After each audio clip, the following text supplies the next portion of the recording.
the big news of the day is also the fact that there is a deal. Let's make a deal. Trump's favorite thing is to make a deal, and he made one with Iran. Let's get Trump here at the G7 talking about that deal. Watch this. We ended up making a deal. I felt badly that we had to go back on the attack for 2 nights, and I thought a third, but we made it before that happened. But I think a lot of great things are going to happen in the Middle East right now, and very importantly, the oil is plummeting down, and the stock market is shooting up like a rocket today, like record kind of numbers. Pew, pew, pew. Record numbers. Oil's well. That ends well, folks. Oil's well, that ends well. And it seems that we are, with this deal, back to square one. But I'm going to get into that a little bit later, because Trump was bashing the Obama deal. This was the deal that he obliterated when he came to power. Obama deal in 2050, better known as the JCPOA. Let's look at that clip of Trump on Obama. 1.7 billion was taken out of the banks and given to Iran. And on top of that, tens of billions of dollars was spent. So they tried to bribe them to make a deal, and that didn't work. It never works. 1.7 billion, that's true. Obama did give Iran 1.7 million. It was not the US bribing Iran. It was Iran's own money that they had frozen their assets. Now, here you heard Trump talking about bribery and how it doesn't work and how Obama gave them 1.7 billion. Have a listen to Vice President J.D. Vance talking about the deal. Let's look at this. The Iranians are saying that they're going to have access to a $300 billion reconstruction fund. True or false? Well, Ed, that's the sort of thing they could have access to, funded by the Gulf Coast Coalition, so long as they honor their end of the obligation. What? 1.7 billion, 300 billion. Park that.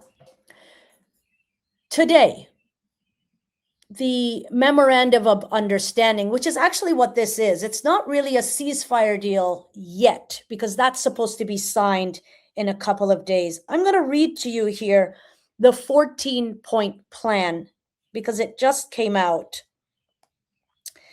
What is the deal? Just look it up here for you, because what ended up happening is really interesting. 14-point plan. The 14-point U.S.-Iran peace plan. This is an annotated version that the CNN has put up here. Let's get it up. And here's the plan. Number 1.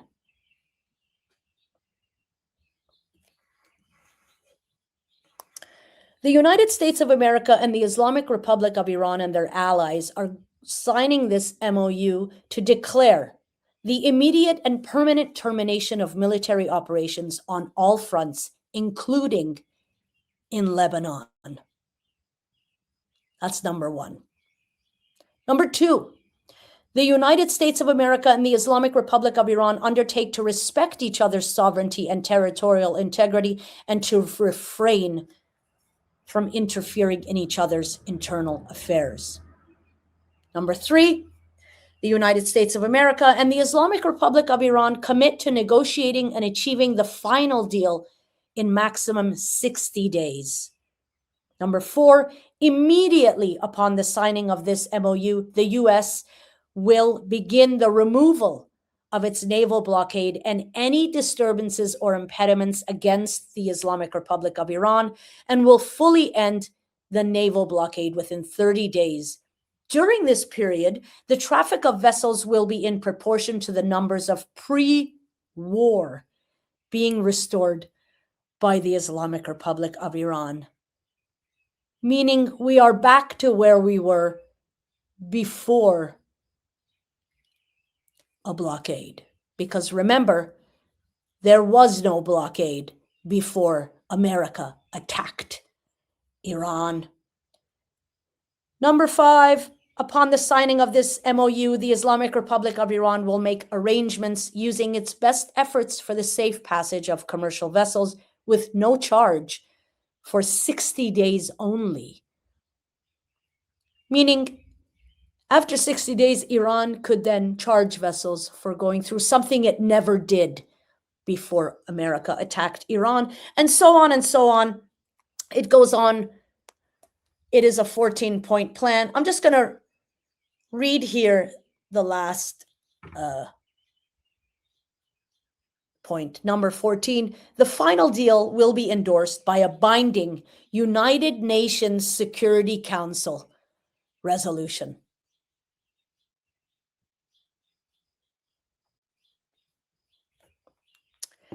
What was Prime Minister Carney's reaction to this plan? Can we put up that CTV? Prime Minister Mark Carney said that he thinks the US-Iran peace deal, he thinks that the war was worth it. The CNN's Caitlin Collins interviewed Prime Minister Mark Carney in Evian, France at the G7 summit. Can we put up that interview, please, of Prime Minister Carney? Carney. 5F Carney.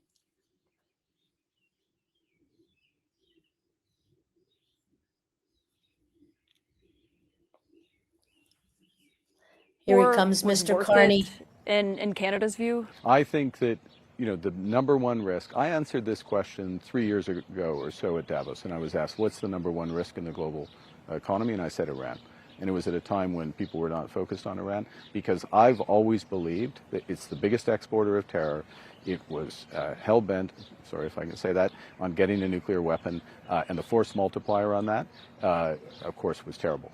And so going and getting to a position where Iran is not going to have a nuclear weapon, look, I'm not naive about this. The reintegration of Iran, this is a regime that needs to learn to be civilized, needs to behave. That's why you have performance measures. Lots needs to happen. We all have to support it. But moving to this position where that's been taken off the table, yes, that's worth it. Iran needs to learn to be civilized. And it was worth it to Carney. 4,000 people killed, 4,000 Iranians, including 168 children. Can we put up the image of those children's graves? Civilized. These are the civilized.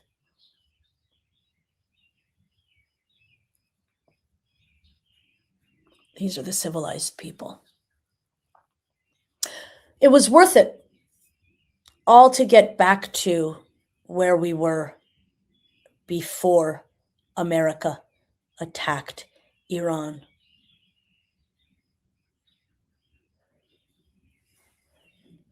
Now, what's really interesting about this, and the reason I keep saying we're back to where we started, is that here's Trump at the G7 just today talking about the money owed to Iran.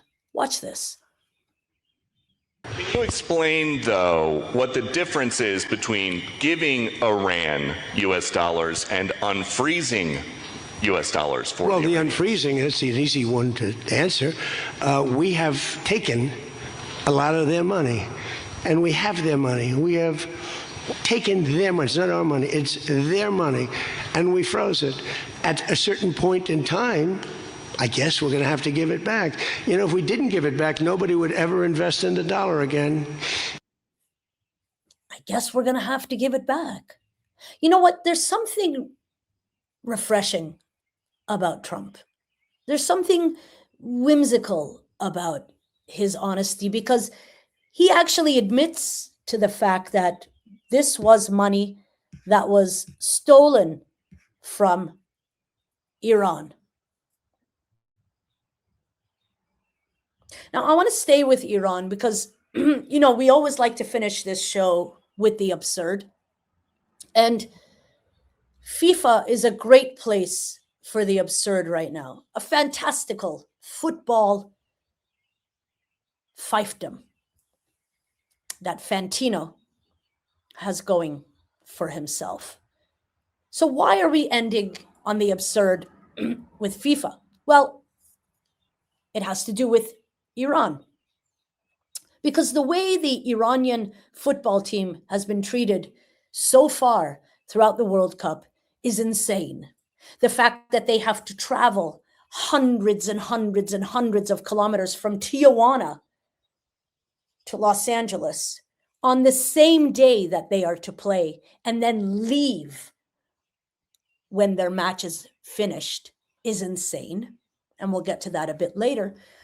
But one of the things, could we throw that up, that 6A about Iran football? That's my cat, Charlie Mama. She's been enjoying the games. The insane thing that I said is that they have to travel. They're not allowed to stay overnight in the US at all. But here is where the absurd comes in. And it has to do with this beautiful goal that Mohebi, the Iranian player, struck. Have a look at this goal. From Kodos out towards Rezayan. And then the cross in is absolutely perfect from Mohebi. And he just guides. The pace is on the cross. He just guides it. That just has to make you smile. For anybody who's been watching the games, the New Zealand-Iran game was the best game.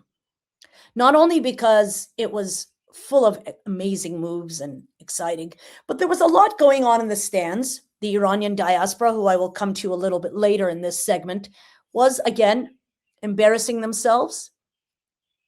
Correction. Some in the diaspora, again, embarrassing themselves. If you didn't know, Los Angeles is home to the largest Iranian diaspora, numbering between 500 to 700,000. And they were out in full force. But the reason I come to this goal, as beautiful as it was, the absurd centers around the celebration that Mohebi had after he made that goal. Can we put up that celebration video?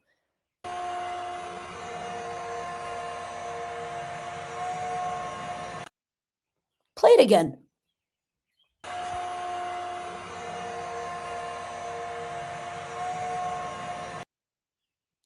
So you'll see Mohebi there shooting off, shooting. Now, I didn't know this, but apparently this is something footballers do. But if an Iranian does it, the rules change. Can we put up that 6CA mirror? Look at this. Iran player accused of gun celebration in new World Cup controversy. Now, I know the mirror is a piece of shit and a rag. However, this story didn't just stay at the mirror. Look at some of these tweets. Let's go to 6CB. Iran docht. Dear FIFA, now she's telling on him. Dear FIFA World Cup, please review Mohammed Mohebi's, I don't know what that is, 64 gun gesture celebration for Iran. Aiming a shooting gesture at spectators is provocative and inflammatory, not harmless. Apply the laws consistently. This is banned as unsportsmanlike in NFL, NBA. I don't. Let's move on to the next tweet. Martin Seti, this has been shared over 2,000 times. The Islamic terrorist regime, he obviously means regime, soccer player showing a finger gun at Americans in Los Angeles. Terrorist is a terrorist. Go to 6D, please. And here is one of Israel's main shills FIFA bans the lion and sun flag, but allows the Iranian players to air shoot people in the crowd. Got it.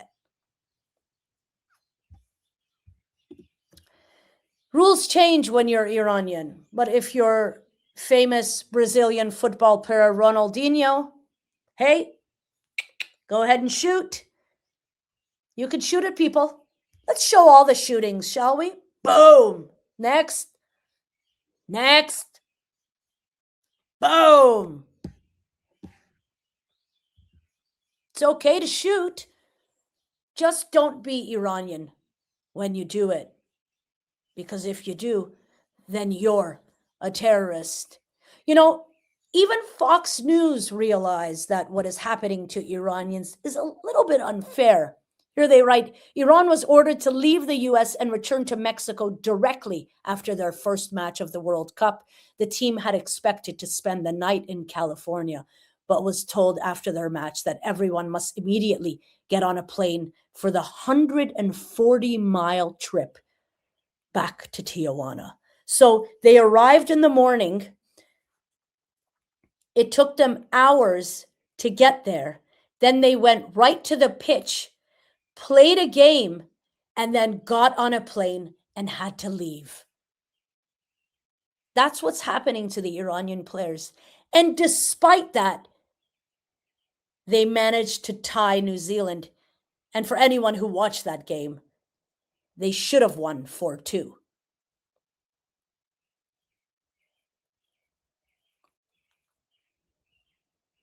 Now, the absurd continued because there were degenerates in the Iranian diaspora in Vancouver, Canada, cheering for New Zealand when they scored. Watch this.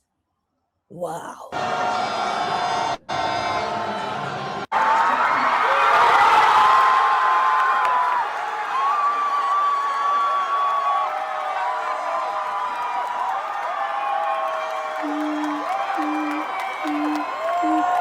Remember, folks, I'm in the country.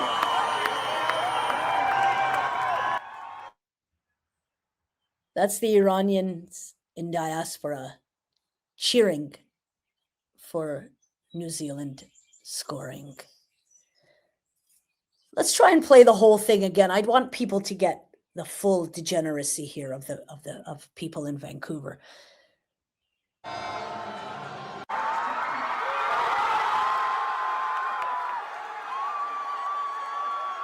That's why you're on their cheering for. They're cheering for the opposite team, New Zealand.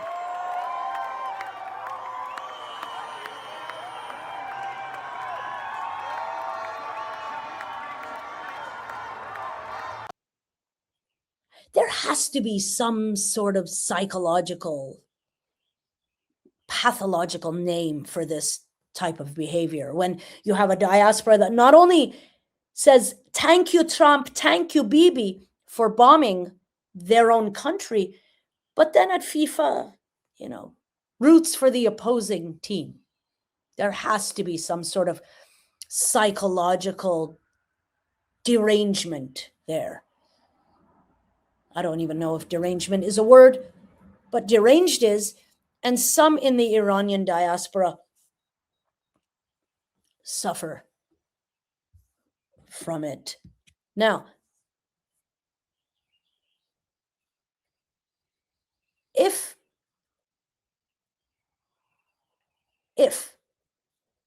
Iran continues to be treated the way it is, how do you think they're going to perform at the World Cup? How would you perform if you were to arrive somewhere on the morning of something and then right away go and play and then get on a plane and get off? I mean, I don't know about you, but even going up, going down takes a lot out of me. But the Iranians are expected to play.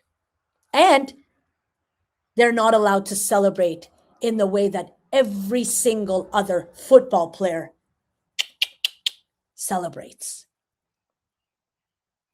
Folks, if you care about the work we do, if you want to make sure that we are able to keep on doing it, please head on over to patreon.com/ontheline-media. We promise to keep you in the know. We promise to keep bringing the absurd to you. We are totally reader and viewer funded, and we cannot do this work without you. Please subscribe to the channel. And if you can, head on over to patreon.com/ontheline-media. Show us some love. Till next time, stay tuned.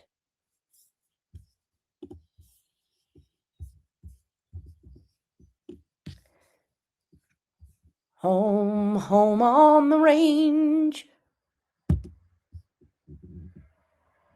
We are, baby. We're still on. Bye.